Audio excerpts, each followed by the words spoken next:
இப்போ கள்ளச்சாரம் உயிர் அந்த மாதிரி இப்போ விஷயங்கள் நடக்குதா? அது லீகலைஸாக பண்ணால் இன்னும் அதிகமாகும். கல்லுனால போதை மாத்திரை கலப்பாங்கன்னு யார் சொல்லுது? இல்லையா நடக்குது இந்த கள்ளச்சாரம் யார் சொன்னா? கள்ளச்சாரம் விஷயத்தை அறுத்துட்டு போய் இறந்தது. கள்ளச்சாராயத்தில் கல் குடிச்சா இறந்தாங்க? இந்த கல் இல்லை, அந்த கல்லுலேயே அந்த மாதிரி போதை பொருள் சேர்க்க வாய்ப்பு இருக்கா? அது கல் குடிச்சு கள்ளச்சாராயத்தில் இறந்தாங்களா? இல்லைல்ல. கள்ளச்சாரம் எதனால இறந்தாங்க? இந்த போதை பொருள் மெத்தனால் கலந்தது. போதைப் பொருள் மெத்தனால் கலந்து கள்ளச்சாராயம் குடிச்சதாங்க. அப்புறம் கல்லுக்கு எங்கே பிரச்சனை? எல்லா கட்சியும் விரும்ப தான் செய்வாங்க எதிர்கட்சியாக இருக்கும்போது. ஆனால் மது விலக்கை கொண்டு வர்ற இடத்துல யார் இருக்கா? ஒரே ஒரு கட்சி, திமுக. அப்போ இவர் என்ன மெசேஜ் சொல்ல வர்றாரு? எல்லாரும் விரும்புகிறாங்க, நீங்களும் விரும்புகிறீங்க, அப்போ கொண்டு வாங்கலை அப்படின்னு திமுக ஒரு நெருக்கடியை கொடுக்குறது. அப்படி விருப்பப்பட்டு அது விருப்பத்துக்கு என்ன நீங்கள் யார் தீர்மானிக்கிறதுக்கு? விருப்பப்பட்டு தானே, விருப்பப்பட்டு எது வேணால் கற்றுக்கலாம். நீங்கள் எதாவது விருப்பப்படுற ஹிந்தி கற்றுக்குன்னா உங்களை ஏன் நான் தடுக்கணும்? அமைச்சர் சொல்றது வேறு விஷயம். அமைச்சர் வீட்டு பிள்ளை எங்கே படிக்கிறாங்க? சிபிஎஸ்சி.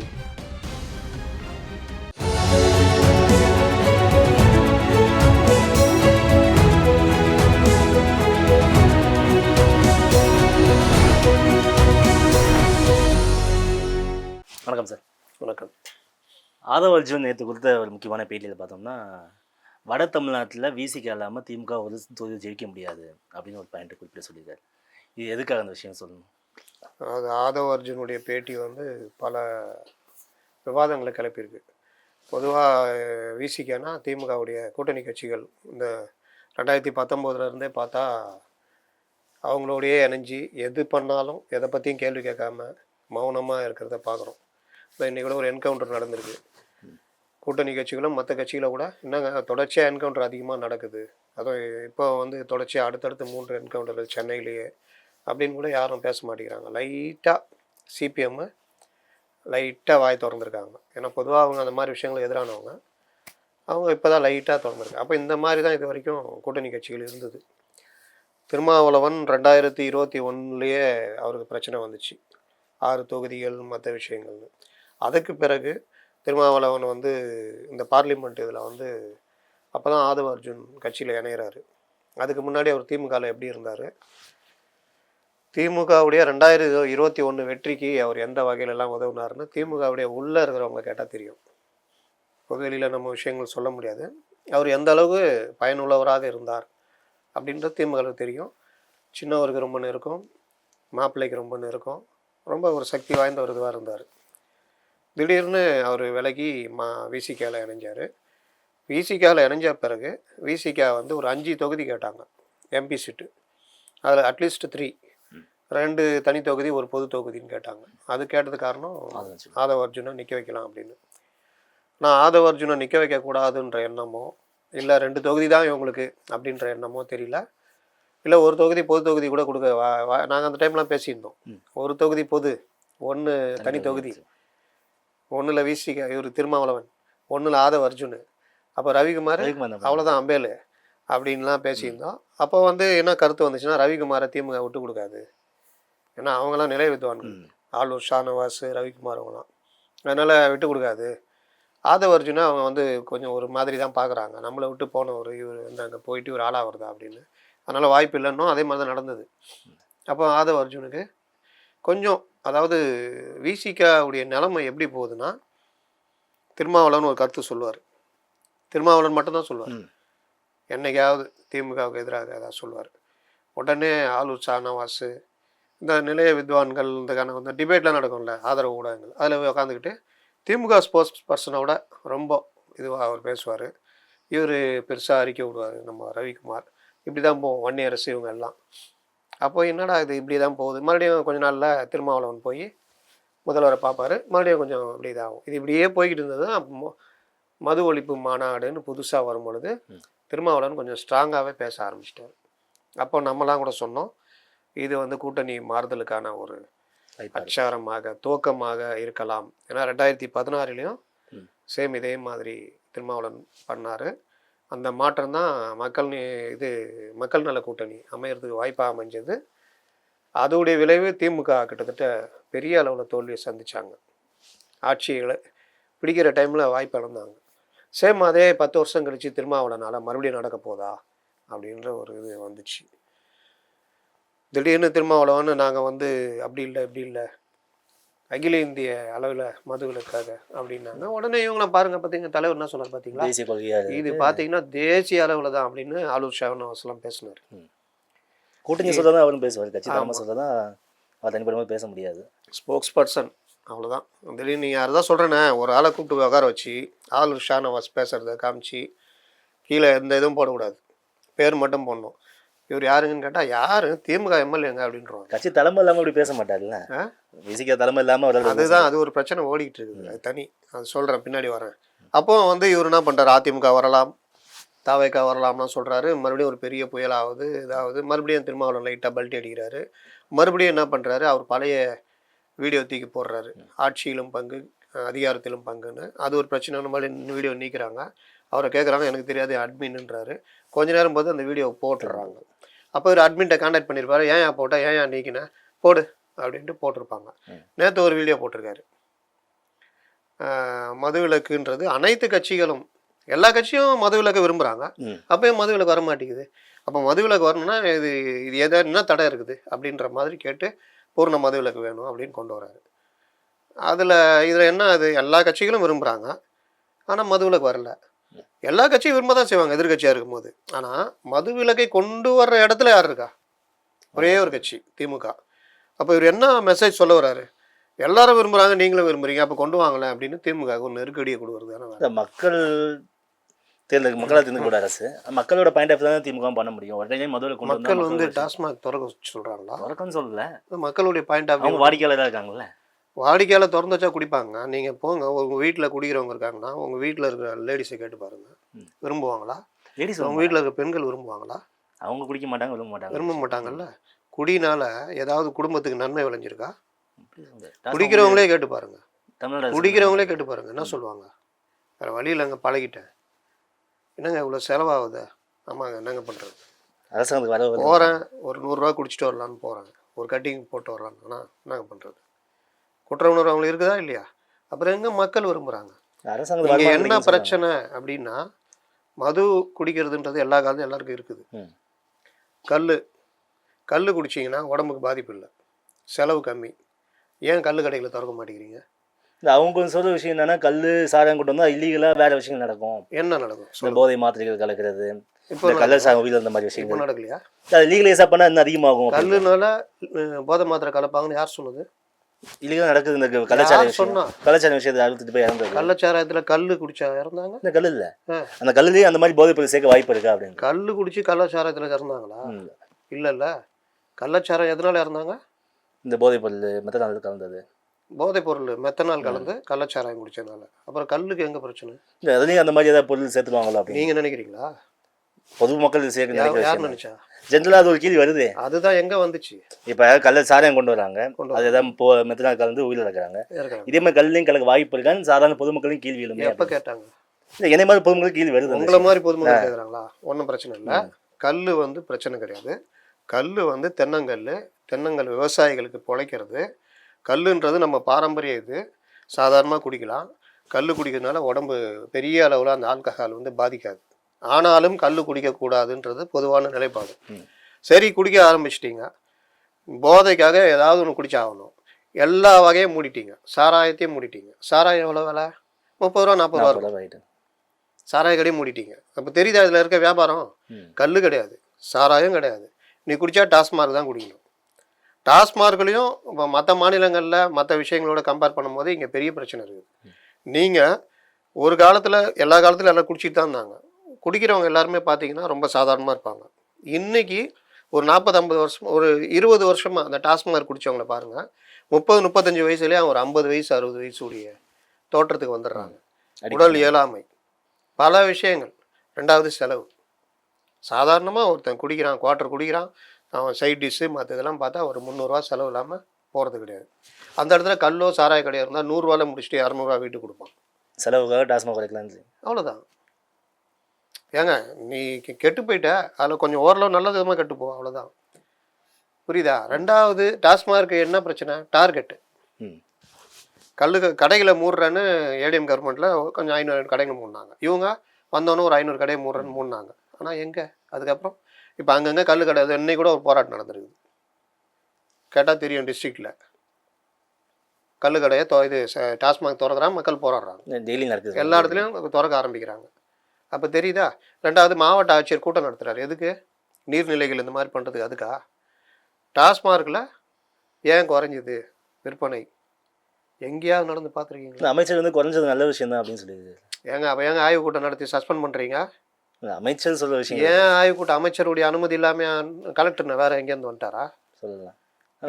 ஊடக செய்தியில் எதுக்குங்க சஸ்பெண்ட் பண்ணுறீங்க? நடவடிக்கை எதுக்கு எடுக்கிறீங்க? அவன் என்ன பண்ணுவான்? அந்த கடைக்குள்ளே உட்காந்துட்டு போகிறோம், நான் வாங்க குடிச்சிட்டு போங்க நான் சொல்லுவான். தெரியுதா? அப்போ இந்த டாஸ்மார்க்குன்றது வந்து சாதாரண விஷயம் இல்லை, மக்களை பாதிக்கிற விஷயம். அப்போ டாஸ்மார்க் வந்து ஒவ்வொரு இதுலேயும் வந்து மக்களை பாதிக்குது, அவங்களுடைய பொருளாதாரத்தை அளிக்குது, குடும்ப வன்முறை பெருகுதுன்னா இதுக்கு எதிரான இதை யார் தடுத்து நிறுத்தணும் அப்படின்னா ஆளுகின்ற அரசு. பெரிய வருமானம் வருது. அப்போது நீங்கள் கல்லுக்கடைனா கல்லுக்கடை திறங்க, மற்றது அதில் ஓரளவு வருமானம் வரும். இவங்களுக்கு இந்த வருமானம் வராது. இந்த வருமானத்தை வேறு வகையில் நீங்கள் திரட்டத்துக்கான வழியை பார்க்கணும். இன்றைக்கி 40 வயசு 35 வயசில் வேலை செய்கிற தன்மையிலேருந்து குடியாரனாகி குடும்ப வன்முறை, கடன் வாங்குகிறான், இல்லை ஏதோ ஒரு வகையில் ஆன்லைன் ரம்மி விளாண்டா துட்டு கிடைக்குமான்னு பார்க்குறான், இல்லாட்டி ஏதோ செயின் பறிப்பு ஈடுபடுறான், ஏதோ ஒரு இதில் இல்லாட்டி குடும்பம் முடங்கி போகுது, வீட்டில் படிக்கிற அடுத்த தலைமுறை படிப்பு முடியாமல் போகுது, அதுவும் அப்பா குடிக்கிறத பார்த்து அதுவும் குடிக்க ஆரம்பிக்குது. இப்படி வந்து சுத்தமாக ஒரு செயின் மாதிரி கெட்டு போகுது. இது இல்லாமல் இருந்தால் ஒழுங்காக வேலைக்கு போவான். நிற்க சொல்கிறியா வடக்கன்ஸ் வரான், வடக்கு இந்தியர்கள். நேற்று கூட ஒரு இதில் ஏதோ ஒரு வீடியோவில் எடுத்து போட்டிருக்காங்க. மெரினாவில் போய் நீட்னா எல்லாம் இந்திய என்னமோ சென்னை ஃபுல்லாகவே இந்திக்காரங்களாம் இருக்கிற மாதிரி ஒரு தோற்றத்தை உருவாக்குறாங்க. ஒரு சுற்றுலாத்தலம்னா நம்ம யாரும் பீச்சுக்கு எத்தனை தடவை போயிருக்கீங்க? நீங்கள் 2-3 தடவை. சமீபத்தில் எப்போ போனீங்க? ஞாபகம் இல்லை. அப்படி தானே? ஏன்னா நம்மக்கிட்டே இருக்குது. அதனால் நான்லாம் பீச்சு போய் வருஷக்கணக்கில் ஆகும். யார் போவா? இந்த வெளியூரில் மதுரையிலேருந்து வரவங்க பீச் இருக்காது, வந்து பார்ப்பாங்க. கர்நாடகா அது இது வட இந்தியாவில் வந்து வரவங்க போவாங்க. அங்கே போய் மைக்கை நீட்டிக்கிட்டு பாருங்கள் எல்லாம் இந்திக்காரனா வந்துட்டானா. அதான் திருச்செந்தூர் கோயிலில் போய் நீட்டுங்க. பழனி இந்த மதுரை விஷயத்துலையுமே சொல்கிறேன், மேட்ரு சொல்கிறேன். அப்போது இந்த விவகாரத்தில் நீங்கள் மூடக்கூடிய இடத்துல இருக்கிறது அரசு. ஏன் மூடணும் அப்படின்னா இந்த நான் சொன்ன விஷயங்கள் தான். எல்லா வகையிலையும் ஒருத்தரை முடக்குகின்ற ஏற்பாடு நடக்குது. அடுத்த தலைமுறை மது அருந்துனா சாதாரண விஷயம்னு வந்துச்சு. டீ டோட்லர்னா கேவலமாக பார்க்கறது வந்துச்சு. டீ டோட்லரா ஆச்சரியப்படுறேன் அப்படின்னு. சோஷியல் ட்ரிங்கர் அப்படின்ற வார்த்தை சாதாரணமாக ஆயிடுச்சு. பெண்கள் மத்தியிலையும் அது வந்து இதாகிடுச்சு. சோஷியல் ட்ரிங்க் அது ஒன்றும் பெரிய விஷயம் இல்லைங்க. ஒரு வர கணவர் வந்து குடிக்காமலே இருக்கக்கூடாதுங்க, எனக்கு பிடிக்காதுங்க, எப்பாவது குடிக்கணும், அளவாக குடிக்கணும், அந்த மனநிலைக்கு கொண்டு வந்தாச்சு. இது டேஞ்சர். இது அவங்களுக்கு இந்த வயசில் அவங்க சொல்லுவாங்க, நாளைக்கு பாதிப்பு வரும்போது அப்படி தலைகளை பேசுவாங்க. அப்போ இந்த இதெல்லாம் தடுக்க வேண்டிய இடத்துல இருக்கிறது ஆளுகின்ற அரசு. அதை தான் சொல்கிறோம். திருமாவளவன் அந்த வீடியோ போட்டிருக்காரு, எல்லாரும் ஏற்றுக்கல, அப்போ ஏன் வரமாட்டேங்குது அப்படின்னா அந்த கேள்வி அவர் வைக்கிற செக்கு பா யாரை கேளு, சிசிகா கேளு, மதிமுக கேளு, மார்க்சிஸ்டுகளை கேளு, காங்கிரஸை கேளு, பாமக கேளு, பாஜகவை கேளு, யாரை வேணா கேளுங்க, 3 நாள் கரெக்டுன்றுவாங்க. கட்சி ஆரம்பிச்சாலே போதும், யாரு இது பண்றா, நீங்க மட்டும்தான் அப்படின்னு தான் அந்த வீடியோ போடுறாரு. அப்போ இதெல்லாம் போடும் பொழுது அதிமுக குறிப்பிட்டு தான் சொல்றாரு. ஆமாங்க, அதிமுக வந்தாங்க, அதிமுக ஆட்சிக்கு வந்தா வேற கதை. ரெண்டுமே ஆளுங்கட்சி. அதிமுக இன்னைக்கு சொல்லுவாங்க, ஆட்சிக்கு வந்தா அவங்களும் இந்த இப்ப அதிமுக அழைக்கிறாரு, அவங்க வந்தாங்கன்னா மூடிடுவாங்களான்ற கேள்வி வருது. மூட மாட்டாங்க. ஆனா என்ன ஒரு வித்தியாசம்னா அவங்க ஒரு 500 கடைகளை மூடினாங்க, இவங்களும் எனக்கு கூட மூடினாங்க. எங்க ஒரே ஒரு தடவை மூடினாங்க, அவங்க 2 தடவை மூடினாங்க, 2-3 தடவை மூடினாங்க, 2 தடவை 3 தடவை 500 2 தடவை மூடினாங்க, இவங்க ஒரு தடவை முடிக்கிறாங்க. கோர்ட் உத்தரவுக்கு அப்புறம் இன்னொரு 500 மூடினாங்க. அந்த நெடுஞ்சாலைகள் கடைலாம் பைபாஸ்ல. நான் தான் சொல்றேனே 2 பேருக்கும் வித்தியாசம் இல்லைன்னு. நீங்கள் அப்போ மாற்றுன்றீங்கல்ல, சமூக நீதின்றீங்கல்ல, நீங்கள் தானே ரொம்ப பேசுகிறீங்க, தமிழன்றீங்க. அது குறிப்பிட்ட பங்கு வருமானம் வருதுன்னு தமிழ் அரசு சொல்லுது. திருமாவளவன் கொடுக்குற ஐடியா என்னன்னா, நம்ம சப்ஜெக்ட் விட்டு வெளியே போகிறோம். இல்லை, எந்த விஷயம் தான் வரேன், மதுவிலக்கு தான் கொண்டு வரேன். இந்த தேசிய கொள்கையை கொண்டு வந்தோம்னா அந்த வருமானத்தை ஈடுகட்டுற மாதிரி மத்திய அரசு ஒரு தொகையை ஒதுக்கணும். மத்திய அரசு கல்விக்கு ஒதுக்குச்சு இல்லை, என்ன பண்ணாங்க அவங்க? எஸ்ஐசியில் கொடுக்கலன்னாங்க. என்ன பண்ணாங்க? தேசிய பள்ளிகள் தொடங்கணுன்னாங்க, நவோதய பள்ளிகள் தொடங்குறதுக்கு எல்லா உதவியும் பண்ண ரெடியாக இருக்காங்க. என்ன பண்ணுறாங்க அவங்க? நவோதய பள்ளிகள் இப்போ தெரியுமா, கிட்டத்தட்ட சிபிஎஸ்சி ஸ்கூல் மாதிரி. அங்கே வந்து தனியார் இந்த இதெல்லாம் கிடையாது, ஒன்லி தகுதி அடிப்படையில் தான் இது. ஒவ்வொரு மாவட்டத்துக்கும் ஒரு ஸ்கூலு, 38 மாவட்டத்துக்கு 38 ஸ்கூலு. நீங்கள் ஒரே இடம் கொடுத்தா போதும், மற்ற எல்லா இன்ஃப்ராஸ்ட்ரக்சரும் அவங்க பார்த்துக்குவாங்க. ஏன் கொடுக்க மாட்டேங்கிறீங்க? ஏதாவது மொழி திணிப்பு வந்துருமோ பயப்படுறாங்க. மொழி எங்கே திணிக்க முடியும்? தமிழ்நாட்டில் கல்வி நல்லாவே இருக்குது, நாங்கள் வேணால் தேசிய மாடலாக இது இருக்கும் கூட இதெல்லாம் இருக்கட்டும், அப்படின்னு அமைச்சர் இது சொல்லுங்கள். கூடுதலாக இருக்கட்டும். என்ன கெட்டு போகுது? நீங்கள் இப்படி புள்ள பூந்து ஏதாவது மொழி திணிப்பு என்ன கொடுத்துருக்கீங்க. எப்படி திணிக்க முடியும் சொல்கிறேன். அங்கே 3 மொழி இருக்குது. 3 மொழியில் தாய்மொழி கற்றுக்கணும், ஆங்கிலம் கற்றுக்கணும், தொடர்பு மொழி. 3வது ஆப்ஷனல் லாங்குவேஜ். நீ எதுனா கற்றுக்கலாம். இங்கே என்ன பிரச்சனை?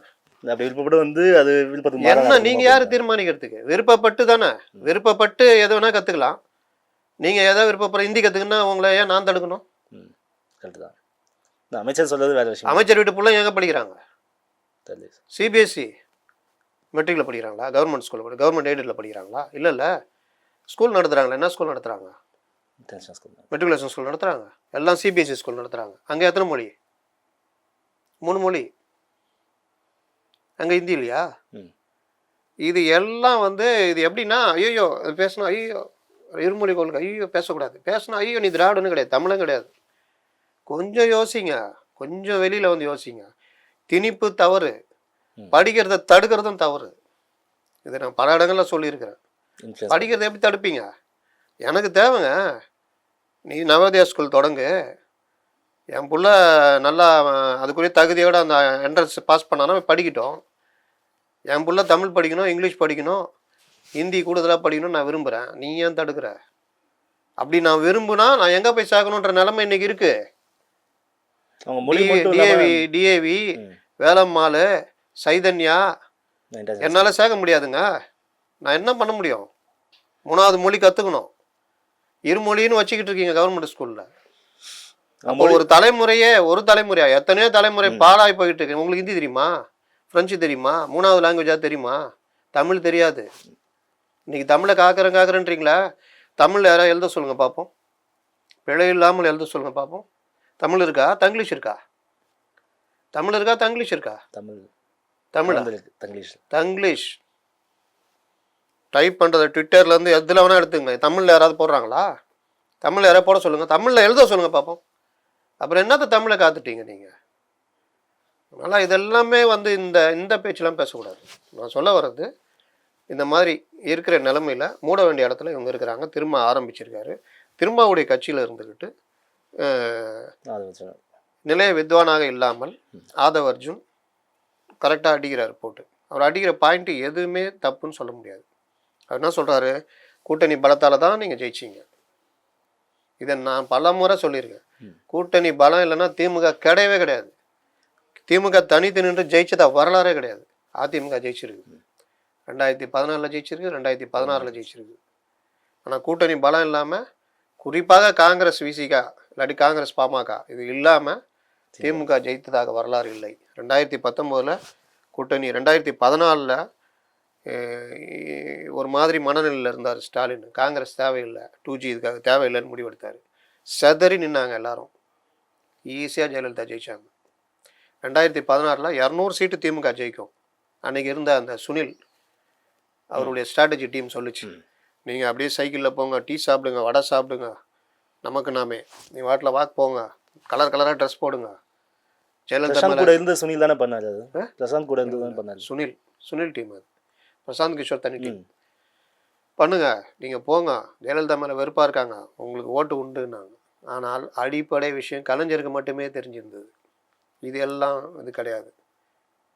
நான் அந்த விஷயம் தான் முக ஸ்டாலின் ஒரு ப்ரொஜெக்ஷன் கொடுத்தாங்க. நாளைக்கு நம்ம திட்டம் என்ன கொடுத்து என்ன பண்ணாங்க? அவர் அடுத்த கிட்ட தலைவராக உருமாத்தில் இருக்கு அந்த திட்டம். அதுக்கு எதுக்கு அந்த அன்னைக்கு போய் அந்த தேர்தல் நேரத்தில் போய் சைக்கிள் ஓட்டணும், வடை சாப்பிடணும்? எல்லா கட்சியும் வருஷம் பூரா ப்ரொஜெக்ஷன் கொடுத்தா இந்த மெத்தட் யார் பண்ணா? சைக்கிள் ஓட்டுனது, கலராக ட்ரெஸ் போட்டுட்டு இருந்தது, டீ போய் டீ குடிச்சது, வடை சாப்பிட்டது யார் பண்ணா? அவங்க 14 மோடியுமே ஆரம்பிச்சிருந்தேன். மோடியை விட்டுருங்க, தமிழ்நாட்டில் சொல்கிறேன். மோடி தான் இவங்க ஃபாலோ பண்ணுறாங்க. அதான் அந்த விஷயம், மோடியை தான் ஃபாலோ பண்ணுறாங்க. அப்போ அங்கே பிரசாந்த் தனக்கான டீம் வச்சுக்கிட்டு முத ஆரம்பித்தது ராகுலுக்கு அப்புறம் மோடியுடைய ஸ்டைலை இங்கே ஸ்டாலின் ஃபாலோ பண்ணார். எல்லா மாநிலங்களும் ஃபாலோ பண்ணும் போதே இன்னொரு விஷயம் தெரிஞ்சிருக்கணும். என்ன தெரிஞ்சிருக்கணும்னா, வாக்குகளை செதறாமல் கொண்டு வர்றது கூட்டணி மூலிமா தான். நம்முடைய நிலைமை என்ன? நம்ம கூட்டணி இல்லாமல் ஜெயித்ததா வரலாறு கிடையாது. அப்போ நம்ம என்ன பண்ணணும்? இந்த இதையும் யோசிச்சிருக்கணும். ஆனால் அவர் அதை யோசிக்கலை. 200 சீட் நம்ம ஜெயிக்கிறோம், சில பத்திரிகைகளில் போடு, சில சேனல்களில் போடு, ஜனங்க நம்பிடுவாங்க அப்படின்னு 200 சீட்டு திமுக ஜெயிக்கும்னு ஒரு கருத்தை உருவாக்குனாங்க. இன்னொன்று இந்த மாதிரி ஊர்வலம், இந்த மாதிரி விஷயங்கள். ஆனால் நடந்தது என்ன, ஜெயலலிதா கரெக்டாக மூவ் பண்ணி திருமாவளவனை வெளியே அனுப்புகிறாங்க. திருமாவளவனை வச்சு மூவ் பண்ணுறாங்க. மதிமுக வெளியே வருது. ஏற்கனவே இடதுசாரிகள் 2 கழகங்களோட கூட்டணியிலன்னு இருக்காங்க. அவங்க எல்லாம் ஒன்று சேர்றாங்க. தமாகாவை வந்து இவங்க திமுக புறக்கணிக்குது. தமாக இங்கே வந்து ஜாயின் பண்ணுது. தேமுதிக வந்தால் நம்ம ஜெயிச்சிடலான்ற நிலமையில கலைஞர் பேசிகிட்டு இருக்காரு. 45-50 சீட்டு ஆட்சியில் பங்கு கேட்குறாங்க. ஆட்சியில் பங்கு பேசிக்கலாம், சீட்டுக்கு கூட குறைய பேசிக்கலாம் வாங்கன்னு பேசிக்கிட்டு நேரத்துலையே இந்த டீம் தேமுதிக வந்தால் 45 சீட்டு கொடுத்தா 200 சீட் நம்ம ஜெயிக்க முடியாதுன்னு தேமுதிகக்குள்ளே சில வேலைகள்லாம் பண்ணுறாங்க. மக்கள் நல கூட்டணியை தேமுதிக ஒரு தலைவரை பார்த்து நீங்கள் வாங்க, நீங்கள் தான் முதலமைச்சர்னோன்னே அவரும் வந்து அந்த நடைமுறை யதார்த்தத்தை புரியாமல் திமுகவோட போயிருந்தா ஒரு 45 சீட் 50 சீட்டில் ஒரு 30 சீட் 40 சீட் ஜெயிச்சிருக்கா கட்சி மறுபடியும் பவராக இருக்கும். ஆனால் அவர் நினச்சி நம்ம தான் அடுத்த முதலமைச்சர்னு மக்கள் நல கூட்டணி பக்கம் போகிறாரு. கலைஞர் போடுற கணக்கு தப்பாகுது. இவங்க வந்து நம்ம போட்ட கணக்கு கரெக்டுன்னு நினைக்கிறாங்க. இவரும் நம்ம கணக்கு கரெக்டுன்னு மக்கள் நல கூட்டணியில் போகிறாரு. ஆனால் கணக்கு கரெக்டாக போட்டது ஜெயலலிதா. அப்போது ஒன்றும் இல்லாமல் நின்ன திமுக 99 சீட்டு ஜெயிக்கிறாங்க. பழம் கணிந்த பாலில் வெயிட் பண்ணி எல்லாம் போச்சு. பழம் டம்ளர் கீழே வந்து பால் எல்லாம் கொட்டி போய் எல்லாம் போச்சு. அப்போது உங்களுடைய நிலைமை என்ன, தனித்து வர முடியும். அதை தான் ஆதவ அர்ஜுன் சொல்கிறார். 2021 அவர் சொன்னதான் அவர் வழி முடிஞ்சார். 2021 19 இந்த கூட்டணி அமையுது. அதுக்கப்புறம் ஸ்டாலின் கரெக்டாக எடுக்கிறாரு முடிவு. நம்ம இது பண்ணாதான் கரெக்டுன்னா சமூக நீதி கூட்டணி உருவாகுது. மக்கள் நல கூட்டணியில் இருக்கவங்களுக்கும் நம்ம தனியாக இருந்தால் 5 அந்த வடிவேல் சொல்லணும், அம்மன் ஜல்லிக்கு தேராதுன்னு, ஒன்றும் தேர மாட்டேன்ட்டு சேர்ந்த கூட்டணி. அந்த கூட்டணி அதிமுக மேலே இருந்த வெறுப்பு, ஜெயலலிதா இல்லை, இங்கே வலுவான கூட்டணி. 2019 கிட்டத்தட்ட 50% அடிக்கிறாங்க. அவங்க பார்த்தா 30%, 20% டிஃப்ரெண்ட்டு. சேம் அதே கூட்டணி அப்படியே தொடருது. ஆனால் திமுகவுடைய நிலைமை மட்டும் கொஞ்சம் மாறுது. உங்களுக்கு நான் அவ்வளோ சொன்னோம்ல, நம்மளாம் சேர்ந்து ஜெயிச்சோம்ல, இந்த தடவை நாங்கள் நல்லா ஜெயிக்கணும், அதனால் உங்களெல்லாம் 6 சீட்டு, காங்கிரஸ் 25 சீட்டு, கொஞ்சம் அட்ஜஸ்ட் பண்ணிக்கங்க, பார்லிமெண்ட்டில் பார்த்து தரோம். 60 சீட்டு வாங்கின காங்கிரஸ் 25 சீட்டுக்கு ஒத்துக்கிட்டு நிற்கிது. என்ன பண்ணுறது, வேறு வழி இல்லை. பிஜேபி என்டிஏ கூட்டணி ஏடிஎம்கே அங்கே நிற்கிது. நம்ம வெளியே போனால் 2014 கண்ணு முன்னாடி வந்து போதா, சரி வேறு வழி இல்லை, சேர்ந்து நிற்போம் அப்படின்னு நிற்கிறாங்க. சான்ஸ் இல்லை, ஜெயிக்கிறாங்க. 2024 மறுபடியும் காங்கிரஸுக்கு ஒரு வாய்ப்பு இருக்குது, ஏடிஎம் கூட போகலான்னு. ஆனால் ஏடிஎம்கே எப்படி நம்புறது? இவங்க ஒரு கருத்தை உருவாக்குறாங்க, எப்போனாலும் பிஜேபி கூட போய் சேர்ந்துக்குவாங்க. சரி வேணாம், இவங்களோடய நிற்போம். ராகுல் காந்தி இந்தியா கூட்டணி, திமுக, ஸ்டாலின் கூட இதெல்லாம் இருக்கிறதுனால சரி ரைட் இங்கேயே நிற்போம். திருமாவளவனுக்கும் 5 சீட்டு வரைக்கும் அங்கே போனால் கிடைக்கும், கூடவே கூட கேட்டுருக்கலாம். சரி வேணாம், எதுக்கு வம்பு, அவர் இப்படியும் பேசுகிறார் அப்படியும் பேசுகிறாரு, எல்லாம் இங்கே இருக்கும்போது நம்ம அங்கே போனால் சிக்கலாகிடும். சரி இங்கேயே இந்த இடம் நிற்போம். 2014 வரை தான் கூட்டணின்னு சொன்னார், ஞாபகம் இருக்கா திருமாவளவன்? 2024 வரைக்கும் இங்கே எந்த மாற மாட்டோம் அப்படின்னாரு. அப்படின்னு என்ன அர்த்தம், 26 வேறு முடிவு எடுப்போம் இருந்தார். ஜெயிச்சாங்க. அப்போவே பிரச்சனை வந்தது. 3 சீட்டு கேட்டு 4 சீட்டு 5 சீட்டு கேட்டு 3 சீட்டாக வந்து ஒரு பொது தொகுதி கேட்டு எதுவுமே கிடைக்காம 2 தொகுதினா எங்கள் சின்னத்தில் நிற்போன்னு சொல்லி நின்ன அளவுக்கு உரசல் வந்துகிட்டே இருந்தது. இப்போ இந்த இதுதான் ஆதவ அர்ஜுன் சொல்கிறார், நீங்கள் இது மாதிரிலாம் நின்னனால தான் வந்தீங்க, நாங்கள் இல்லைன்னா வட மாவட்டங்களில் உங்களால் ஜெயிக்க முடியாது. டேரிங்காக ஓப்பனாக சொல்கிறாரு. 2வது என்ன சொல்கிறாரு, வருங்காலத்தில் கூட நீங்கள் இந்த கூட்டணி இல்லாமல் ஜெயிக்கவே முடியாதுன்றாரு. 2வது அதுக்கப்புறம் என்ன சொல்கிறாரு, யாரோ வர்றாங்க போகிறாங்க, அமைச்சர்களாக வராங்க, சினிமா நடிகரவங்களாம் முதலமைச்சராக ஆசைப்பட்றாங்க, விஜய் சொல்கிறாரு. நேற்று வந்த ஒரு துணை முதல்வராக அறிவிக்க போகிறாங்க, வர்றதுக்கு வாய்ப்பு இருக்குது, உதயநிதி சொல்கிறாரு. அப்போ இத்தனை வருஷமாக இருந்த என் தலைவன் ஏன் வரக்கூடாது, யோசிக்கக்கூடாது அப்படின்றாரு. டேரிங்கான ஸ்பீச் ஒரு பெரிய புயலை கிளப்பி விட்ருக்குது. அப்போ இந்த விவகாரத்தில் நீங்கள் கொஞ்சம் இந்த இது பிறண்டாலும் இந்த மாநாட்டுக்கு முன்னாடியே பெரிய பிளவு வந்துடும்ன்ற மாதிரி போய்கிட்டு இருக்குது. சரி, இந்த நேரத்தில் தான் நான் சொன்னேன், நிலைய வித்வான்கள் என்ன பண்ண போகிறாங்க அப்படின்னு நேற்றுலாம் பேசியிருந்தேன். இன்னைக்கு காலையில் பார்த்தா ரவிக்குமார் போட்டார், சனாதனம் ஒழிக்க, அதை ஒழிக்க, இதை ஒழிக்க, இதை ஒழிக்க நாம் ஒன்றிணைந்து நிற்க வேண்டும், விட்டால் பிஜேபி வந்துடும். இது எதுக்கு, அவர் அப்படி பேசிட்டார, இவங்க கோச்சிக்கு போகிறாங்கன்ட்டு ஒரு பீட்டை போடுறாங்க. பாதகம் செய்பவரை கண்டால் நாம் பயங்கொள்ளலாகாது பாப்பா, மோதி மிதித்து விடு பாப்பா, அவர் முகத்தில் உமிழ்ந்து விடு பாப்பா. அண்மை செய்திகளை உடனுக்குடன் தெரிந்து கொள்ள இணைந்திருங்கள் இயம்நாடு தொலைக்காட்சியுடன்.